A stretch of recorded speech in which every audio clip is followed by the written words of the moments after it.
नमस्कार, आप देख रहे हैं हमारा यूट्यूब चैनल और मैं हूं आपका दोस्त संजय ढांडा।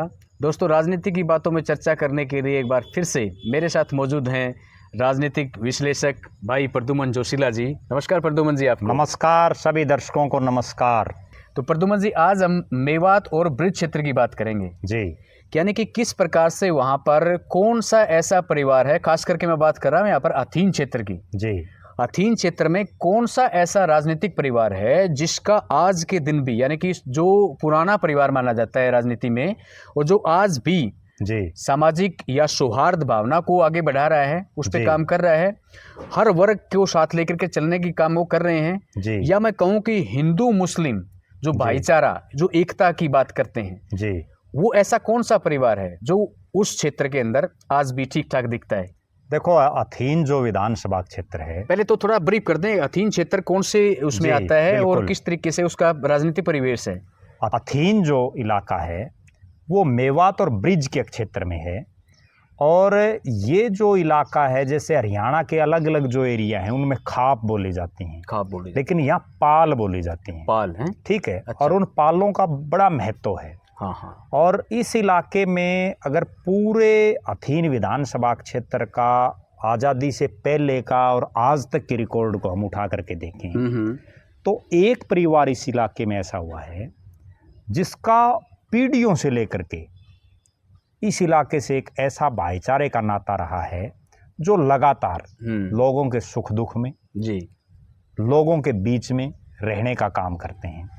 और इस इलाके में जो मैंने पालों की बात की, उन पालों में एक छिरकलोद पाल है। अच्छा। जिसका एक बहुत ही ऐतिहासिक गांव है कोट गांव दादा बहाड़ के द्वारा बसाया गया। अच्छा। और इस इलाके में दादा बहाड़ का जो नाम है वो बहुत ही आज भी बड़ी शान और शौकत से लिया जाता है। ठीक है। उन्होंने जो है अकबर, जो बादशाह अकबर थे, हाँ, उनके साथ भी सीधी टक्कर लेने का काम किया था। अच्छा अच्छा। और दादा बहाड़ को शताब्दियां बीत जाने के बाद भी आज भी लोग खूब उनकी एक तरह से पूजा करते हैं इस इलाके में। बिल्कुल ठीक बात है। दादा बहाड़ के जो पूर्वज हुए, चूंकि उनका कोट गांव उन्होंने बसाया था, जी, तो उनके अगली जो पीढ़ियां आई दादा बहाड़ की, उनमें एक चौधरी दूंदी खान हुए, जिनका इस इलाके में बहुत बड़ा नाम हुआ। अच्छा। और चौधरी दूंदी खान चूंकि कोट गांव के हैं, और यहाँ एक रावत पाल है। उस रावत पाल में बहीन एक बहुत बड़ा गांव है जाट समुदाय का। अच्छा। उसमें एक चौधरी राधेलाल होते थे। तो इस पूरे इलाके में चौधरी दूंदी खान और चौधरी राधेलाल, उन दोनों की जोड़ी हिंदू मुस्लिम भाईचारे की मिसाल के तौर पर जानी जाती थी। अच्छा।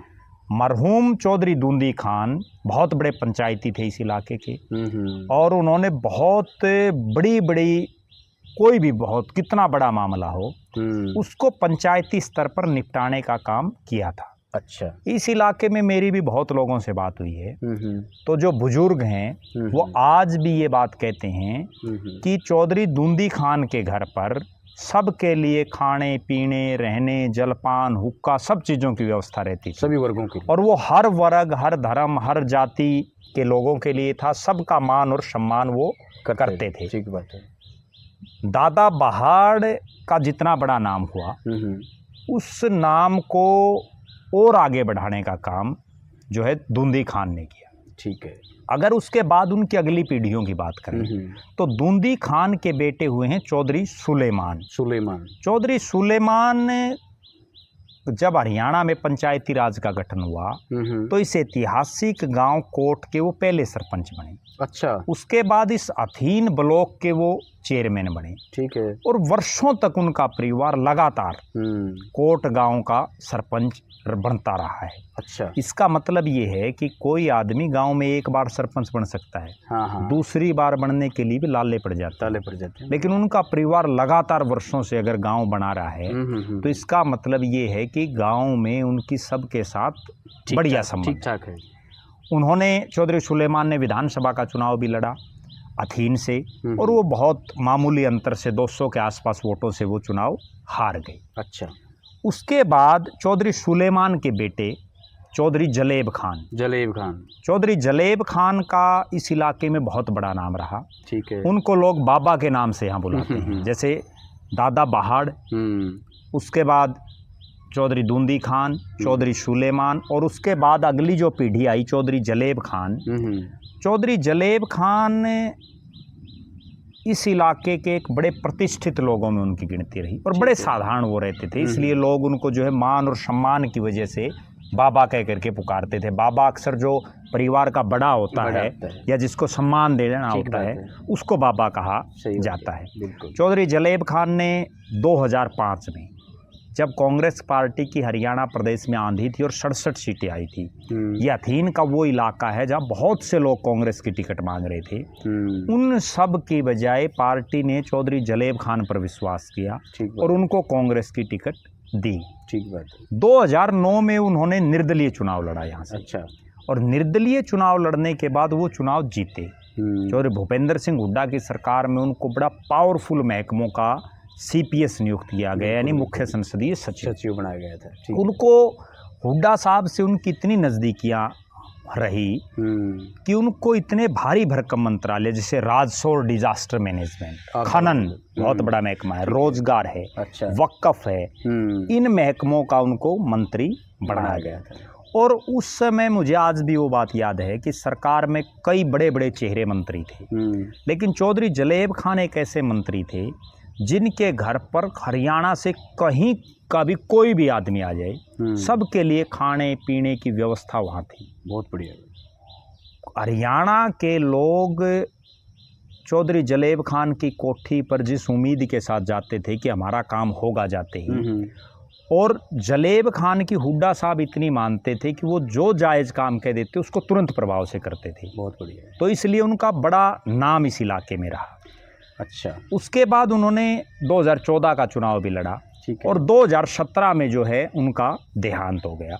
आज़ादी से पहले उनका जन्म हुआ था 1942 में, और उसके बाद फिर उनका देहांत हो गया। इनके परिवार से वो पहले शख्स बने जो विधायक बने। उसके बाद 2019 का चुनाव आता है। 19 के चुनाव में कांग्रेस पार्टी यहाँ से टिकट देती है चौधरी जलेब खान के जो बेटे हैं। अच्छा। चौधरी मोहम्मद इजराइल को कांग्रेस ने टिकट दी और बीजेपी की हवा थी, मोदी का भी जलवा था। उसके बावजूद वो मात्र 2800 वोटों से चुनाव आ रही इस अथीन की धरती। Tough competition. फिर आ गया 2024 का चुनाव। 24 के चुनाव में बीजेपी की 48 सीटें आई हैं, लेकिन अथीन ने एक ऐसा रिकॉर्ड बनाया जो आज तक कभी नहीं बना। अच्छा। चौधरी मोहम्मद इजराइल को फिर से कांग्रेस ने टिकट दी। ठीक है। और वो 80,000 से ज़्यादा वोट उनको मिले, 32,000 से ज़्यादा वोटों से वो चुनाव जीते। ये रिकॉर्ड जीते, अच्छी थी। ये आज तक के अथीन का इतिहास बहुत बढ़िया में सबसे ज़्यादा मार्जिन से जीत। बिल्कुल। और सबसे ज़्यादा वोट अगर किसी शख्स को मिले तो वो चौधरी मोहम्मद इजराइल रहे। बहुत बढ़िया। चौधरी जलेब खान के जो दूसरे बेटे, 2 बेटे हैं उनके, वो जो है मोहम्मद साजिद खान हैं, जेल विभाग में सुपरिटेंडेंट हैं। अच्छा। और जलेब खान का जितना बड़ा रुतबा रहा, जितनी उनकी हुड्डा परिवार के साथ नज़दीकियां रही, उनको आगे बढ़ाने का काम चौधरी मोहम्मद इजराइल ने किया। ठीक है। अब उनसे अगली जो पीढ़ी है, नाजिम चौधरी, अच्छा, जो चौधरी मोहम्मद इजराइल के बेटे हैं, वो भी लगातार सक्रिय हैं इस इलाके में। अच्छा। और उनकी एक सबसे बड़ी खास बात ये है कि जब उनके दादा चौधरी जलेब खान मंत्री थे, अच्छा, तो उस समय अपने दादा का जो कामकाज है वो नाजिम चौधरी ही देखते थे। अच्छा।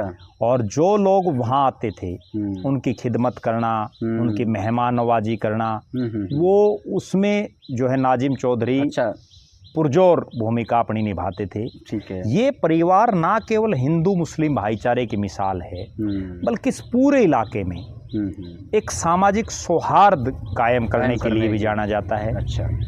ना केवल मेवात बल्कि जो ब्रिज का इलाका है, मेवात और ब्रिज दोनों जगह, यानी हिंदू और मुस्लिम दोनों इलाकों में, और 36 बिरादरी में ये सर्वमान्य नेता के तौर पर जाने जाते हैं। अभी तो 80,000 वोट आए हैं। सही बात है, बिल्कुल। दूसरी बड़ी बात, दोनों इलाकों में इनकी कबूलियत है, यानी लोग इनको मानते हैं कि जो दादा बहाड़ से लेकर के और चौधरी दूंदी खान से लेकर के और आज नाजिम चौधरी तक लगातार जो पीढ़ी दर पीढ़ी ये परिवार इस इलाके की सेवा कर रहा है, बिल्कुल, तो कहीं ना कहीं लोग इनसे एक परिवार की तरह मिल रहे हैं, परिवार की तरह बात कर रहे हैं। तभी इनको भी, और उसी का एक नतीजा है कि चौधरी भूपेंद्र सिंह हुड्डा ने एक निर्दलीय विधायक होते हुए उनको इतना पावरफुल बनाया। ठीक। उनके बेटे को लगातार टिकट दे रहे हैं। और एक बहुत गजब बात इस हथीन की ओर है कि 2005 से लेकर के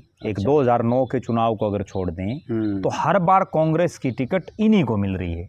इसका मतलब कांग्रेस के आला जो नेता हैं उनमें भी इनकी अच्छी खासी पैठ है। बिल्कुल। और हुड्डा साहब और दीपेंद्र हुड्डा के तो ये बड़े नज़दीकियों में माने जाते हैं। ठीक बात है। कहीं ना कहीं ये कहा जा सकता है कि इस हथीन के इलाके में, मेवात और ब्रिज की इस धरती पर एक परिवार ऐसा है, ठीक बात है, जो वर्षों से जनता के बीच में रह करके, सही बात, जनता के दुख दर्द को समझ करके, उसको अपना मान करके, बिल्कुल सभी जाति धर्म संप्रदाय तमाम इलाके के लोगों को पूरा मान और सम्मान देते हैं। हाँ, तभी तो बनता है। देखो, वोट ऐसे नहीं मिलते किसी नेता को। बिल्कुल। यानी कि आज का वोटर बहुत सियाना हो चुका है प्रद्युमन जी कि वो हर चीज देखता है जी।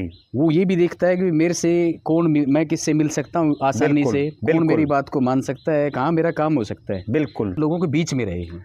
बिल्कुल। देखो, नेचुरल बात है, आदमी एक चुनाव लड़ ले, दो लड़ ले, हार जीत भी मायने नहीं रखती राजनीति में। सबसे बड़ी चीज तो ये मायने रखती है कि आप जीते या हारे। हाँ, जनता में आपकी स्वीकारोक्ति कैसी कितनी है। आप लोगों के आपके घर आए हुए किसी भी शख्स की कितनी मेहमानवाजी करते हैं, आप उसको चाय पानी खाना पीना हुक्का पूछते हैं या नहीं पूछते। बिल्कुल। और इनके बारे में तो ये तक भी कहा जाता है कि इनका कोट में जो घर है, जो इनका पैतृक गांव है, हथीन में जो इनका घर है, या चंडीगढ़ में जो इनको सरकारी निवास मिला हुआ है, उसमें ये जो है सारा दिन लोगों के लिए जैसे एक लंगर टाइप में नहीं होता। हाँ। सारा दिन लोगों की मेहमानवाजी चलती रहती है। बहुत शानदार। तो कहीं ना कहीं इसीलिए मेवात की धरती पर, और एक और गजब रिकॉर्ड है इस परिवार का, मेवात में वैसे तो बहुत बड़े बड़े नेता हुए हैं। ठीक बात है। खुर्शीद अहमद बहुत बड़े नेता हुए हैं, तैयब हुसैन बहुत बड़े नेता हुए हैं, और भी बहुत नेता हुए हैं।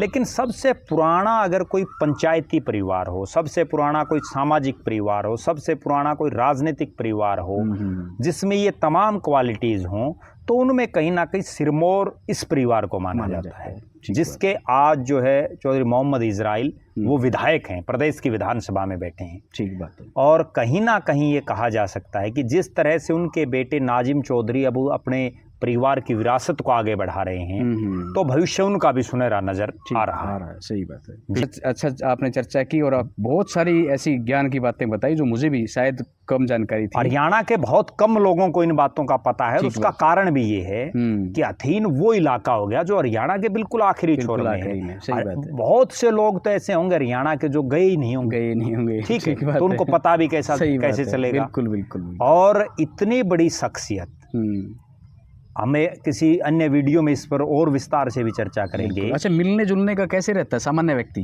बहुत ही साधारण। अच्छा। और बड़े साधारण, ना केवल अब वाली पीढ़ी बल्कि पहले वाली भी। तो इसीलिए तो अब मान लो देश प्रदेश में किसी को कोई उपाधि मिलती है, चाचा नेहरू हुए, ताऊ देवीलाल हुए, इसी तरह से जो है जो चौधरी जलेब खान को सब प्यार से बाबा के करके बोलते थे, तो उस चीज का उपाधि ऐसे नहीं मिलती। उस चीज का एक बहुत बड़ा वो उनका कितना बड़ा सामाजिक कद है, तभी मिलती। बिल्कुल, बहुत बढ़िया।